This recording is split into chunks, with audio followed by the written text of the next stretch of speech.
আমার অসুখ হলে কে রোগ মুক্ত করেন? সুতরাং দীর্ঘস্থায়ী কোন রোগ হয়েছে, মোমেন হতাশ হবে না, মোমেন হতাশ হবে না। হতাশ হয় কেবলমাত্র কাফের। হতাশ হয় কে? মোমেন কখনো হতাশ হয় না। হতাশ হওয়া ইমানের পরিপন্থী কাজ। আল্লাহ পাক বলেছেন, লা তাকনাতু মির রাহমাতিল্লাহ, আমার রহমত থেকে মায়ুস হয়েও না। দেখেন হযরত আইয়ুব আলাইহিস সালামের কত বড় রোগ হয়েছে, শরীর পোকায় ধরেছে, জর্জরিত হয়েছে, দুর্গন্ধ হয়েছে, গ্রামের লোকেরা তাকে বের করে দিয়েছে, স্ত্রী পুত্র পরিজন সব চলে গিয়েছে। এমনকি জিহ্বায় যখন পোকা ধরল, হযরত আইয়ুব আলাইহিস সালাম আল্লাহ রাব্বুল আলামিনের দরবারে ফরিয়াদ করলেন, আন্নী মাসানিয়াদ-দুররু ওয়া আনতা আরহামুর রাহিমিন। আয় আল্লাহ, আমি অসুস্থ হয়ে পড়েছি, আমি রোগাক্রান্ত হয়েছি, আর তোমার নাম রহমান রহিম, তুমি আমাকে রোগ মুক্ত করো। হযরত আইয়ুব আলাইহিস সালাম আল্লাহর দরবারে ফরিয়াদ করলেন, রব্বুল আলামিন, সারা শরীরে পোকায় জর্জরিত হয়ে গেছে, এখন আমার জিহ্বায় পোকা ধরেছে, মাবুদ গো, আমি তোমার কাছে ফরিয়াদ করি, আমার জিহ্বায় পোকা দিও না, কারণ জিহ্বাটাও যদি নষ্ট হয়ে যায় তাহলে তোমার মতো আল্লাহর জিকির আমি কি দিয়া করব? হযরত আইয়ুব আলাইহিস সালাম আল্লাহ পাকের কাছে যখন এ ধরনের ফরিয়াদ জানালেন, রব্বুল আলামিন তাকে তার রোগ মুক্ত করে দিলেন, তার স্ত্রী পুত্র সব আল্লাহ রব্বুল আলামিন ফিরাইয়া দিলেন। সুবহানাল্লাহ। সুতরাং মুমিন ব্যক্তি, কোরআন শরীফে সব আছে, কোরআনের মতো শ্রেষ্ঠ ওয়াজের কিতাব পৃথিবীতে আর শুধু বোঝার দরকার। বিপদে, যত বড় বিপদ আসুক, কোন বিপদে মুমিন ধৈর্য হারাবে না। হযরত ইয়াকুব আলাইহিস সালামের ছেলে ইউসুফ আলাইহিস সালামকে যখন তিনি হারায় ফেললেন, তিনি অধৈর্য হয়ে গেছিলেন নাকি? অধৈর্য হন নাই। কারণ আমি আমার বক্তৃতার সূচনায় বলেছি, আমরা কল্যাণ বুঝি না, অকল্যাণও বুঝি না। কোন বিপদ আসতে পরে আমরা হয়রান হয়ে যাই, কিন্তু বিপদের মধ্যে কল্যাণ আছে আমরা তা বুঝতে পারি না। কথা বুঝে আসছে? হযরত ইউসুফ আলাইহিস সালামকে কুয়ার ভিতরে ফেলে দেওয়া হলো। 11 ভাই মনে করেছে কুয়ার ভিতরে ফেলে দিয়া ইউসুফ আলাইহিস সালামকে মেরে ফেললাম, কিন্তু তারা বোঝে নাই আসল কামটা কি হয়েছে। এটা তো কুয়া নয়, এটা একটা টানেল, এটা একটা সুড়ঙ্গ। একদিকে কেনান হলো তার এক মুখ, ওই সুড়ঙ্গের এক মুখ হলো কেনানের। কেনান ইউসুফ আলাইহিস সালামকে ফেলে দেওয়া হলো কুয়ার ভিতরে মারার জন্যে, কিন্তু আল্লাহ পাকের ইচ্ছা ইউসুফ আলাইহিস সালাম মরবে না। এই টানেলের অপর প্রান্ত মিশরের সিংহাসনের টানেলের এপার দিয়া ইউসুফ আলাইহিস সালামকে ঢুকালেন, অপর প্রান্তে মিশরের সিংহাসনে ইউসুফকে আল্লাহ বসাইয়া দিলেন। হযরত ইয়াকুব ছেলের জন্য অধৈর্য হলেন না। যখন তিনি খবর পেলেন ছেলে বাঘে খেয়ে ফেলেছে, তিনি তখন বলেছেন, ফাসাবুরুন জামিলুন আসাল্লাহু আইয়াতিয়ানি বিহিম জামিআ ইন্নাহু হুয়াল আলিমুল হাকীম। ফাসাবরুন জামিল, আমি উত্তম ভাবে ধৈর্য ধারণ করলাম, এবং আমি বিশ্বাস করি আল্লাহ রাব্বুল আলামিন আমার হারানো সবকিছু আমাকে ফিরাই দিবেন। বহু বছর পর যখন হযরত ইউসুফ আলাইহিস সালাম প্রেসিডেন্ট হয়েছেন মিশরের, 11 ভাই গেল সেখানে সাহায্য আনার জন্য। সেই ঘটনা তো শোনাবো না, এমনি বলে যাচ্ছি। এরপরে তিনি তাদেরকে পরিচয় দিলেন, ওরা ভয় পেয়ে গেল। তিনি বললেন, ভয়ের কোনো কারণ নাই, লা তাসরিবা আলাইকুমুল ইয়াউম, আজকে আমি কোনো প্রতিশোধ তোমাদের নেব না। সুবহানাল্লাহ। এর নাম পয়গম্বর, এর নাম কি? আল্লাহর নবী। আমি আজকে কোনো প্রতিশোধ তোমাদের নেব না, তোমরা যাও।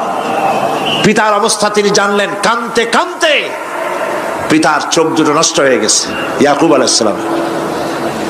হযরত ইউসুফ আলাইহিস সালাম বললেন, যাও। নিজের জামাটা খুললেন, গায়ের জামা খুলে বললেন, ভাইরা আমার, এই জামা নিয়ে যাও, আর আমার আব্বার চোখের উপরে এই জামাটা রেখে দিও। ছেলেরা যখন হযরত ইউসুফ আলাইহিস সালামের জামা নিয়ে মিশর থেকে রওনা করেছে, গল্প নয়, উপন্যাস নয়, আল্লাহ পাক এই কোরআন শরীফে সূরা ইউসুফে বলেছেন জামানিয়া মিশর থেকে রওনা করেছেন। কোথায় মিশর আর কোথায় কেনান? কেনানে বসে হযরত ইয়াকুব আলাইহিস সালাম বলছেন, তোমরা যদি আমাকে মতিভ্রম পাগল যদি মনে না করো তাহলে একটা কথা বলি, আমার নাকে এখন আমি ইউসুফের গন্ধ পেতেছি। তোমরা যদি আমাকে মতিভ্রম না করো তাহলে আমি বলি আমি কিন্তু ইউসুফের গন্ধ পেতেছি। সুবহানাল্লাহ। হযরত ইউসুফ আলাইহিস সালামের জামা এনে ভাইরা যখন হযরত ইউসুফের চোখের উপরে রেখে দিলেন, হযরত ইয়াকুবের দুটো চোখ সাথে সাথে আল্লাহ ভালো করে দিলেন। ফাসবরুন জামিল, ধৈর্য ধরো। ইমানদার ব্যক্তি আশার উপরে তার জীবন বাঁচে, কারণ যত বড় বিপদ আসুক না কেন আশ্রয় পাওয়ার একটা জায়গা আছে, তার নাম হলো আল্লাহ। নাম কি? বলেন আল্লাহ। সবাই বলেন আল্লাহ আল্লাহ আল্লাহ আল্লাহ। হযরত ইউনূস আলাইহিস সালাম মাছটাকে গিলে ফেলে দিল, মাছটাকে গিলে মাটির অতল তলদেশে চলে গেছে। এত বড় বিপদ পৃথিবীর কোন মানুষের হতে পারে নাকি? বলেন, কি বলেন? মাছের পেটের ভিতরে জানালা নাই, দরজা নাই, বেরোবার কোনো পথ নাই, মাছ গেছে পানির অতল তলদেশ। আল্লাহ পাক কোরআন শরীফের ভিতরে মানুষকে শোনান, আল্লাহ ওয়াজ করছেন। সুবহানাল্লাহ বলেন। আল্লাহ পৃথিবীর মানুষকে ওয়াজ করছেন, দুনিয়ার মানুষকে শোনান। আমার ইউনূস তো ধৈর্য হারা হয় নাই। ওয়াযান্নুন ইয যাহাবা মুগাদিবান ফাযান্না আন লান নাকদিরা আলাইহি ফানাদা ফিয-যুলুমাতি আন লা ইলাহা ইল্লা আনতা সুবহানাকা ইন্নী কুনতু মিনাজ জালিমিন। ফানাদা ফিয-যুলুমাত, জমায়ে কাসির, ত্রিবিধ অন্ধকারের ভেতর থেকে হযরত ইউনূস আলাইহিস সালাম চিৎকার মারলেন। মাছের পেটের অন্ধকার, পানির অন্ধকার, রাতের অন্ধকার, ত্রিবিধ অন্ধকারের ভেতর দিয়ে মাছের পেটের মধ্য দিয়ে ইউনূস আলাইহিস সালাম চিৎকার মারলেন। অধৈর্য হন নাই, হার্ট ফেল করেন নাই। তিনি বলছেন, পড়েন আমার সাথে, লা ইলাহা ইল্লা আনতা সুবহানাকা ইন্নী কুনতু মিনাজ জালিমিন। তুমি ছাড়া কোনো ইলাহ নাই, কোনো পোষ্য নাই, মাবুদ নাই। তোমার পবিত্রতা ঘোষণা করছি, আমি জালিমদের অন্তর্ভুক্ত হয়ে গেছি। ইউনূস আলাইহিস সালাম যখন কাঁদতেছিলেন, আল্লাহ রাব্বুল আলামিন সেই কান্না শুনেছিলেন কিনা? বলেন, শুনছিলেন কিনা? শুনতে পেয়েছিলেন কিনা? পানির ভিতরে কেউ শোনে নাই, মাছের পেটের ভিতরে ইউনূস আলাইহিস সালাম কিভাবে চিৎকার করছেন, মাছের পেটের ভিতরের আওয়াজ পানির ভিতরে কেউ শোনে নাই, জমিনের কেউ শোনে নাই, অন্তরিক্ষে কেউ শোনে নাই, সাত আকাশের ভিতরে কেউ শোনে নাই, কিন্তু আরশে আজিমের মালিক আল্লাহ রব্বুল আলামিন শুনতে পেয়েছেন। সঙ্গে সঙ্গে রব্বুল আলামিন জবাব দিলেন, ফাস্তাজাবনা লাহু ওয়া নাজ্জাইনাহু মিনাল গাম্মি ওয়া কাযালিকা নুজিল মুমিনিন। পড়েন, ফাস্তাজাবনা লাহু ওয়া নাজ্জাইনাহু মিনাল গাম্মি ওয়া কাযালিকা নুজিল মুমিনিন। আমি ইউনূসের ডাকের জবাব দিলাম। কে বলতেছেন? বড় করে বলেন, কে বলছেন? আল্লাহ। সুবহানাল্লাহ। আপনারা কি ভয় পাইছেন? ভয় পেয়েছো মুসলমান? আল্লাহ রাব্বুল আলামিন বলেন, আমি আমার ইউনূসের ডাকের জবাব দিলাম। শুধু জবাব দেই নাই, আমি ইউনূসকে তার মাছের পেটের ভিতর থেকে বাঁচাই দিলাম। মাছের পেটের মধ্যে বেদনা শুরু হয়ে গেল, এমন বেদনা হয়েছে মাছ এখন বমি না করে পারে না। কথা বুঝতে পেরেছ? মাছ এখন বমি না করে পারে না। পানির উপরে মাছ ভেসে উঠল, আল্লাহ কোরআন শরীফের ভিতরে বলছেন, মাছ সাতরায়া কিনারায় চলে গেল, ইউনূস আলাইহিস সালামকে বমি করে ফেলে দিল, ইউনূস আলাইহিস সালাম বেঁচে গেলেন। আল্লাহ পাক বলেন, শুধু ইউনূসকে বাঁচাইলাম না, বরং আমি সকলের জন্য আশার বাণী শোনাই, শোনো মুমিনেরা, ওয়া কাযালিকা নুজিল মুমিনিন। মুমিন বান্দা যারা, যত বড় বিপদ আসুক আমারে ডাকো, আমি বিপদ দিয়ে বাঁচাই দেব। সুবহানাল্লাহ, বিপদ থেকে আমি বাঁচাই দেব। আল্লাহ পাক বলেছেন, ফাইন্না মাআল উসরি ইউসরান, ইন্না মাআল উসরি ইউসরা। জেনে রাখো, দুঃখ এবং কষ্টের পরে রয়েছে সুযোগ সুবিধা, আর অসচ্ছলতার সাথে রয়েছে উদার সচ্ছলতা। যত বড় বিপদ আসছে, এই বিপদের পরে আল্লাহ পাক তার গোলামদের উপরে রহমত নাজিল করবেন ইনশাআল্লাহ। সুতরাং ঈমানদার লোকেরা, তাদেরকে আল্লাহ পাক বলছেন, কোনো ভয় নাই, কোনো চিন্তা নাই, যত বড় বিপদে পড়ো আমারে ডাকো, আমি ডাকের সাড়া দিয়ে দেব। সবাই আল্লাহরে ডাকেন, সুবহানাল্লাহ ওয়ালহামদুলিল্লাহ লা ইলাহা ইল্লাল্লাহ। জোরে পড়েন, সুবহানাল্লাহ ওয়ালহামদুলিল্লাহ লা ইলাহা ইল্লাল্লাহ, সুবহানাল্লাহ ওয়ালহামদুলিল্লাহ লা ইলাহা ইল্লাল্লাহ,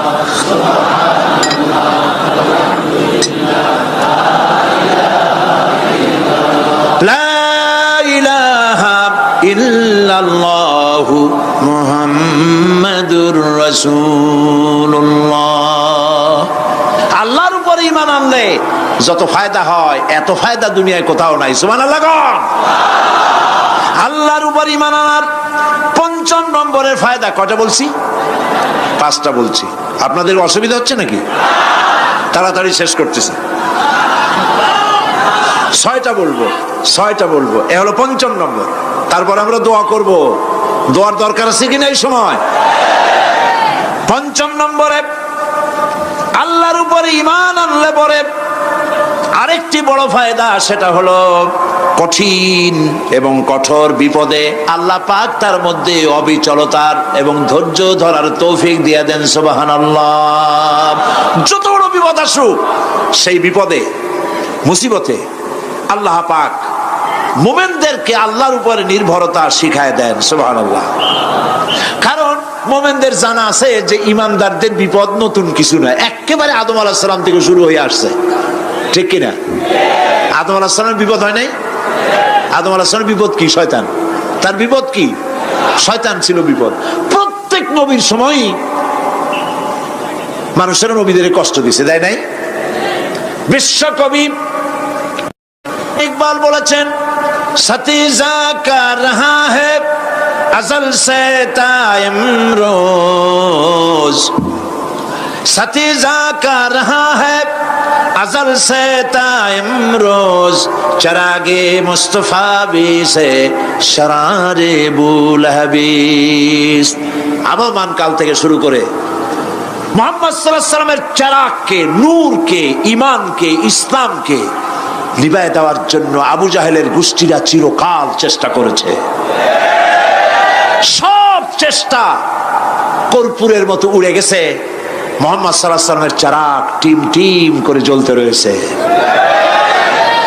আল্লাহ পাক বলছেন, ইউরিদুনা লিইউতফিউ নূরাল্লাহি বিআফওয়াহিহিম ওয়াল্লাহু মুতিম্মু নূরিহি ওয়ালাউ কারিহাল কাফিরুন। ওরা চায় মুখের ফু দিয়া, কারা? কাফেরেরা। ইসলাম সহ্য করতে পারে না যারা, ওরা চায় মুখের ফু দিয়া আমার আলোটাকে নির্বাপিত করে দেবে। আল্লাহ পাক বলেন, ওয়াল্লাহু মুতিম্মু নূরি, আমি আমার নূরকে পূর্ণতা দান করব, তাতে কাফির বেঈমানদের মনের ভিতরে যত জ্বালা হোক, যন্ত্রণা হোক, ওদের কলজা যত পুড়ুক, ইসলাম তার বিজয় পতাকা নিয়ে উঠবেই, কেউ ঠেকাতে পারবে না। আল্লাহ রাব্বুল আলামিন আল্লাহ পাক বলছেন ওয়াকাযালিকা জাআলনা লিকুল্লি নাবিয়্যিন আদুওয়াম মিনাল মুজরিমিন, আর এমনি করে আমি সকল নবীর শত্রু বানিয়েছি সব পাপিষ্ঠ অপরাধ প্রবণ লোকদের। শুনছেন কথা? শোনেন নাই? আল্লাহ পাক বলছেন দুনিয়ার সব নবীদের তাদের জন্য আমি শত্রু বানাইছি। কাদেরকে? যারা সব থেকে বেশি পাপিষ্ঠ অপরাধ প্রবণ। এরা হচ্ছে নবীর দুশমন। এরা সব নবীদের সাথে দুশমনি করেছে। আজও দেশের আলেমদের সাথে দুশমনি করে সবচাইতে বড় পাপিষ্ঠরা। এটা কোরআন। এটা কি? কোরআন। জোরে বলেন এটা কি? আল্লাহ রাব্বুল আলামিন বলছেন ওয়াকাযালিকা জাআলনা লিকুল্লি নাবিয়্যিন আদুওয়াম মিনাল মুজরিমিন, সব পাপীরা পাপিষ্ঠরা আমার দ্বীনের দাওয়াত যারা দেয় তাদেরকে জীবনের দুশমন মনে করে। কেন? শোনেন, আমি কার ওয়াজ শোনাচ্ছি? কার ওয়াজ শোনাচ্ছি? আমার আল্লাহর ওয়াজ। অপরাধটা কি? নবীদের বিরুদ্ধে, নবীর ওয়ারিস ওয়ারাসাতুল আম্বিয়া কারা, তো তাদের বিরুদ্ধে তাদের অপরাধটা কি? তাদের অপরাধ সম্পর্কে আল্লাহ নিজে বলেন ওয়ামা নাকামু মিনহুম ইল্লা আন ইউমিনু বিল্লাহিল আজিজিল হামিদ।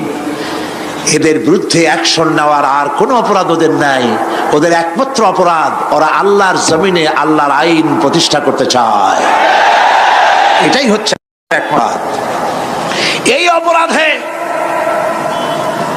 এই অপরাধে নবীদের শাস্তি হয়েছে। নবীরা মার খেয়েছেন, সাহাবায়ে কেরাম মার খেয়েছেন। আমরা তো সাহাবায়ে কেরামের জুতার ধুলার সমানও নই। সুতরাং এগুলি আমাদের পাওনা। এই রক্তের বিনিময়, জীবনের বিনিময় আল্লাহ পাক তার দ্বীনকে প্রতিষ্ঠা করবেন ইনশাআল্লাহ। হযরতে খাব্বাব, বুখারী শুনুন, বুখারীর হাদিস। আমি কোনো কথা বানিয়ে বলি না। আমি লেখাপড়া করি, পড়াশোনা করি, চোখে দেখি, তারপরে কথা বলার চেষ্টা করি। বাজে গপ্প কিস্সা কাহিনী বলার অভ্যাস আমার কোনো কালে ছিল না, নাই। রাসূল করিম সাল্লাল্লাহু আলাইহি ওয়াসাল্লামের মতো মানুষ, ওনার মতো মানুষ, আহারে, তার চাইতে শ্রেষ্ঠ মানুষ কি পৃথিবীতে আছে? তিনি মার খাইছেন না খান নাই? আহা, কিভাবে তাকে মারলো! গলায় চাদর দিয়ে পেঁচাইয়া আছাড় মেরে ফেলে দিয়ে তারপরে তাকে প্রহার করা হয়েছে। আবু জাহেল মেরেছে। বেহুশ হয়ে গেছেন হুজুর। হযরত হামজা তখনও কাফের ছিলেন।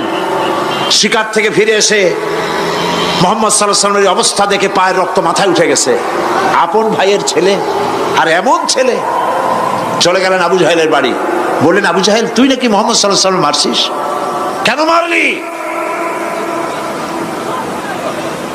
তিনি তো ভালো কথাই বলেন, সব সময় বলেন সত্য কথা বলো, মানুষের উপকার করো, এতিমকে আশ্রয় দাও। এত সুন্দর সুন্দর ভালো ভালো কথা বলেন। তার মতো ভালো মানুষ তো দুনিয়ায় দেখি নেই। মারলি কেন? তুই কি মনে করছিস যে আব্দুল্লাহ মারা গেছে বলে এতিম হয়ে গেছে মুহাম্মদ সাল্লাল্লাহু আলাইহি ওয়াসাল্লাম? তোর মনে রাখা উচিত আব্দুল্লাহ মারা গেছে, হামজা মরে নাই। হযরত হামজা ধনুক বাইর করলেন, এক বাড়ি মারলেন মাথার উপরে, মাথা ফাটা রক্ত বেরিয়ে গেল। হামজা হন হন করে হেঁটে এলেন রাসূলের কাছে। হুজুরের অসুস্থ দেহ মোবারক কোলে উঠায় নিয়ে বললেন, বাবা, তার মস্তক মোবারক কোলে উঠায় নিয়ে বললেন, আমি আবু জাহেলের মাথা ফাটিয়ে রক্ত বের করে দিয়ে এসেছি, তুমি একটু খুশি হও। হুজুর বললেন, চাচা, কার মাথা ফাটাইছেন, কার রক্ত বের করেছেন, এই কথা বলে তো আমাকে আপনি খুশি করতে পারবেন না। তিনি বললেন, বাবা, তুমি কি হলে খুশি হও? তিনি বললেন, আমি খুশি হই চাচা, তোমার মুখে যদি একটা বার আমি ঈমানের কলেমা শুনতে পাই। হযরতে হামজা বললেন, মুহাম্মদ সাল্লাল্লাহু আলাইহি ওয়াসাল্লাম, আমার বুঝতে মোটেও কষ্ট হয়নি, তুমি কোনো সাধারণ মানুষ নও। সাধারণ মানুষের প্রতিশোধে তুমি বিশ্বাসী হতে, খুশি হতে, প্রতিশোধে বিশ্বাসী হওনি, তুমি অবশ্যই আল্লাহর নবী। আমি আল্লাহকে সাক্ষী রেখে, আমি তোমাকে সাক্ষী রেখে ঈমানের কালেমা ঘোষণা করছি, লা ইলাহা ইল্লাল্লাহু মুহাম্মাদুর রাসূলুল্লাহ।